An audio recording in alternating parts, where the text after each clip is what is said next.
Assalamu alaikum dear students. Today's our topic is DMAS of mathematics. This topic is very important for every exam. अगर हम 5 या 6 साल के past paper देखें हर test का, तो उनमें ये इस टॉपिक से 1 या 2 क्वेश्चन तो आते ही आते हैं। आज हम ये टॉपिक सीखेंगे। Before starting the video, I would like to request you all, please subscribe to the Basic Learners and don't forget to like and comment. Click on the bell icon as you will be alarmed on my new other videos. So let's start the video. DMAS, इस नाम से ही मतलब कि division, पहले D आता है तो D stand for division, उसके बाद M stand for multiplication, addition and S stand for subtraction. अब आते हैं हम एग्जाम्पल्स पे। अब पहले एग्जाम्स के बाद हम क्या करेंगे, डिवीजन होगी तो हम पहले उसे डिवीजन करेंगे, उसके बाद मल्टीप्लिकेशन को करेंगे, उसके बाद एडिशन को, उसके बाद सब्ट्रैक्शन को। तो पहला एग्जाम्पल है 4 + 6 divided by 2 multiply 3, what is the correct answer? और ऑप्शन है ए, बी एंड सी। सो आइए हम इसकी ऑपरेशन करते हैं। हम पहले डिवीजन करेंगे, जैसे डी मास में डिवीजन आता है पहले, तो हमें 6 को 2 से डिवाइड करना पड़ेगा। हमने 6 को 2 से डिवाइड किया, 3 बार उसको लगा तो आंसर आया 3। अब हम दूसरा स्टेप क्या करेंगे, वो डी मास में क्या है, मल्टीप्लिकेशन। अब हम दूसरा स्टेप मल्टीप्लिकेशन करेंगे, उसके बाद प्लस करेंगे। मल्टीप्लिकेशन का स्टेप है 3 3 ज़ा 9। और अब लास्ट स्टेप जो है एडिशन का, और 4 + 9 = 13। हमने पहली क्वेश्चन एग्जाम्पल की ऑपरेशन की तो 13 आंसर करेक्ट हुआ। हमने डी मास का तरीका यूज़ करके पहले हमने डिवीजन की, उसके पास मल्टीप्लिकेशन, फिर एडिशन पे। और दूसरे स्टेप इसमें देखे सिर्फ 2 ही प्रॉब्लम से, मतलब कि 2 ही साइन से, एक है डिवीजन, दूसरी है प्लस। अब डी मास में पहले क्या कहता है, डिवीजन करनी है प्लस, उसके बाद एडिशन करनी है। अब देखते हैं इसका आंसर क्या आता है।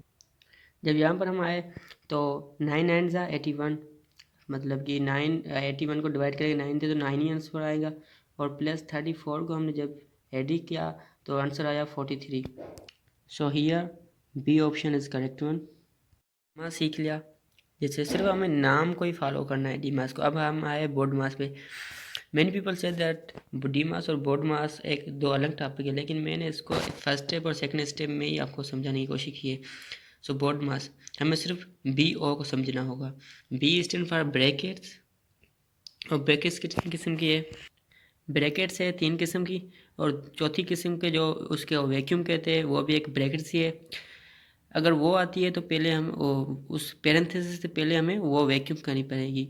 अब parenthesis, braces and square brackets, 3 किस्म की ब्रैकेट्स है।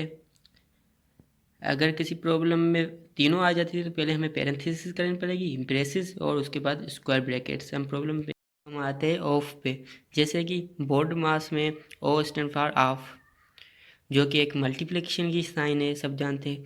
उसके बाद डी मास सेम इस्तेमाल होगा, जैसे हमने पहला स्टेप में सीखा, division, multiplication, addition and subtraction. तो अब हम आते हैं इसकी प्रॉब्लम्स पे। अब बोर्ड मास में मैंने एक ही एग्जांपल लिया है, इसके बाद मैं आपको वर्कशीट दूंगा वीडियो के लास्ट में, जिसका आंसर आपको मुझे कमेंट बॉक्स या मैं व्हाट्सअप नंबर दूंगा, उस पर सेंड करना है। अब यहाँ पर 2 पैरेंथेसिस है, हमें इन दोनों में से एक सोल्व करनी पड़ेगी पहले, उसके बाद दूसरी। तो 64 को 8 से अब अगर हम डिवाइड करें तो 8 आंसर आएगा। उसके बाद दूसरे स्टेप पे आते हैं, और दूसरी पैरेंथेसिस है तो हमें उसे पहले सोल्व करना पड़ेगा। हमने उससे सोल्व किया तो आंसर आया 90+। अब यहाँ पर ऑफ है, जैसे बोर्ड मास में ब्रैकेट्स हमने की, उसके बाद ऑफ मीन्स मल्टीप्लिकेशन। अब मुझे हमें उनको करने हैं। जब हमने 60 को 5 से मल्टीप्लाई किया तो आंसर आया 300। अब 2 ही स्टेप बचे, प्लस एंड सब्ट्रैक्शन। अब हम क्या करेंगे, पहले प्लस करेंगे तो 300 + 90 हो गए 390। उसको जब हमने माइनस की 8 किया तो आंसर आया 382। I hope you have understood. So आते हैं हम अब वर्कशीट पर। यह है वर्कशीट, दोनों स्टेप्स में मैंने क्वेश्चन दिए, आपको उनके आंसर मुझे कमेंट बॉक्स या व्हाट्सअप नंबर है उन पे सेंड करना है। Please don't forget to like and subscribe my channel. Thanks for watching.